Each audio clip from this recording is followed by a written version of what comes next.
Dillon Danis, the internet supervillain. Despised by MMA fans, currently being sued by Nina. You know it's probably affected the relationship at some point. Logan is being slaughtered from all angles right now. Dillon Danis was once hated, beyond despised online. But now he is adored, almost worshipped online for his trolling ability, posting more than 250 photos of Logan Pauls Fiancé. Dillon Danis has entirely switched the internet's perception of him from Conor McGregor's obnoxious training partner to being viewed over 2 billion times in a single month. To understand how Dillon Danis achieved this, we need to look at the rise of the internet's most loved supervillain. March the 5th, 2016, Conor McGregor vs Nate Diaz, a fight that really shouldn't have happened. Thanks to Conor's original opponent dropping out due to injury, Nate Diaz stepped up with just 10 days left until fight night. Round 1. McGregor was battering Nate. All of his attention was going into his power punches. 1 year. Conor's looking for that left hand over the top. Not to worry too much. With round 1 done and heading into round 2, you might notice Conor looks drained. He disregarded everything in return to hopefully get the first round knockouts. And because he failed at that, Conor was extremely gassed out. No! That's it! He's got the check! Nate Diaz! He has done it! It is all over! Nate Diaz beats Conor McGregor! This night killed all of Conor McGregor's hopes for winning the world title. I mean, Nate Diaz said it himself. Conor McGregor doesn't train with anyone of significant ability. Enter Dillon Danis, a young jiu-jitsu expert born and raised in New Jersey to beyond a black belt's ability. He could grapple, he could wrestle, and if he caught you, you're going down. Not only did he guide Conor to victory in his second fight with Diaz, he was now permanently on the McGregor team. While part of this team, he even debuted in the Bellator promotions, known as one of the promotion's biggest stars. And he was identical to Conor. A little while to get the finish, or was it just something you were kind of methodically working towards? No, I mean, no. That guy's like someone I probably wouldn't even do around with. Like, you know, my jiu-jitsu's another level. He was just trying to survive for his life, you know. He just wanted to say he lasted with Dillon Danis, so. But we haven't mentioned the one event that made Dillon hated. Of Conor McGregor vs Khabib. While Conor is being choked out in the 4th round, Dillon is shouting at Khabib. It's not really known what he was saying. Some people claim he was calling out rats. Yet, contrary to some reports from the arena, it turns out that Dillon Danis did not say anything to provoke Khabib. This led to the infamous eagle jump, where a fight broke out and the world sided with Khabib. One of Conor's guys was talking smack to Khabib, and Khabib just ran and dove over the octagon and went after him. While that was happening, 2 of Khabib's guys jump over the octagon and go after Conor.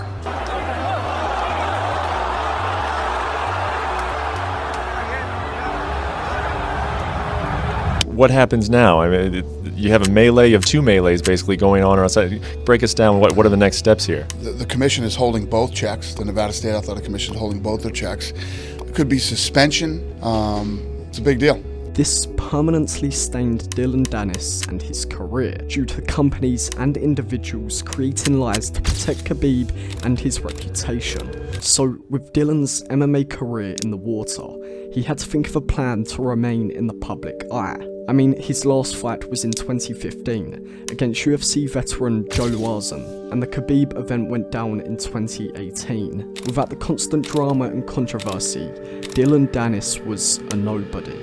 So he decided to join YouTube boxing. Despite constant claims that Dillon was going to fight soon, he never really acted on this. Whether it was thanks to injury or partying, Dillon didn't really want to fight. After a night out of partying, Dillon Danis was choked out by a nightclub bouncer that completely ruined his go-to excuse with fighters if we was on the ground. This led to Dillon stepping more into his trolling persona, taking shots at the likes of Jake Paul regularly. This started somewhat of a rivalry between the Paul brother and Dillon, especially after Jake claimed to have slept with Dillon's ex-girlfriend, and also pulled up on him while Dillon was halfway through an interview. Dillon did well, but he didn't do the best, and I think we'll fight eventually. And Dillon, I know you're watching this, and just remember you're still a bitch, and I hooked up with your girlfriend. Savannah, what's good? How you doing? Pussy! Pussy! Pussy! Pussy! Fuck you, bitch! You're a bitch! After this went down, Dillon had a back and forth with KSI, leading to the announcement of Danis vs KSI, a Misfits fight main event. Then, after the infamous viral moment of their face-off in the build-up to the fight, the public was beyond excited to watch this bout. That's all everyone wants to know. Ladies and gentlemen, I am fighting Dillon Danis. Austin, Texas fight against KSI confirmed. How do you feel? I felt great. I mean, it's easy money, to be honest. That's a little bitch of a thing. I'm used to fighting real fighters. He's not ready for this. Let's look at it was in the moment, to be honest. He's in front of me, and he's a fucking ugly ass face, so I just smacked him. That's all it is, you know. It is what it is. It's just natural, you know. Even with all of this hype, when it arrived to fight week, Dillon failed to show up to any promotional events, later on announcing he was underprepared. He has no coach, he might be struggling with weight even though there's no rehydration, he has not been able to find a team that's going to bring him into the fight, and he's got some other issues. Despite letting down millions of people, his team and everyone involved in the Misfits card, Dillon was given one more chance to redeem himself, and this is exactly what he did. I think the world knows I'm winning the pre-fight. Everybody's has my back. I turned into like an anti-hero. I'm like Tony Soprano now, like the bad guy that everybody loves, so I don't care being the bad guy. Dillon Danis vs Logan Paul is not significant just for the fight itself. Dillon Danis is now regarded as one of the best fight promoters pretty much ever. He would play on the lies and manipulations of Logan Paul, around his CryptoZoo scam, and even how Logan treats his own brother. But the one troll he has been doing that has changed everything is the photos he is posting to his Twitter of Nina Agdal, Logan Pauls fiancé. Dillon Danis has posted over 250 photographs of Nina, with either another man, be it an ex-boyfriend or a random hookup, as well as videos of her acting like a hoe. All I want is like a big fat sausage just destroying my body. I mean, Dillon is psychologically breaking down Logan with the thing he treasures most, and in doing so, he is going mega fucking viral. 2 billion views in a month on Twitter, the main reason people are watching this event. And he is going to be the pay-per-view king in the YouTube boxing space. He has completely changed the public's perception of him. The majority of the internet adore him. He is a complete trolling king. A few weeks to go till October the 14th. Are you gonna maybe go easy a little bit on Twitter now, or are you gonna go non-stop? Keep going, non-stop. Always in his head. When he sleeps at night, he's thinking about me. When he's fucking his girl, he's thinking about me. I got him in my pocket. If someone said that to me about my fiance, I would have spit in their face or did something. He didn't do anything, so up there he's gonna be screaming and doing all his little bullshit, but I've already beat him, you know, mentally, so I don't have to say more. Has he gone too far on Twitter? Has it affected you in any way? I think he has gone too far, yeah. When I entered this fight, I knew Dillon was a scumbag. I didn't think he'd take it as far as he did. I think the people online are speaking for me. Me and my girl don't have to defend ourselves or try to prove our love for the world.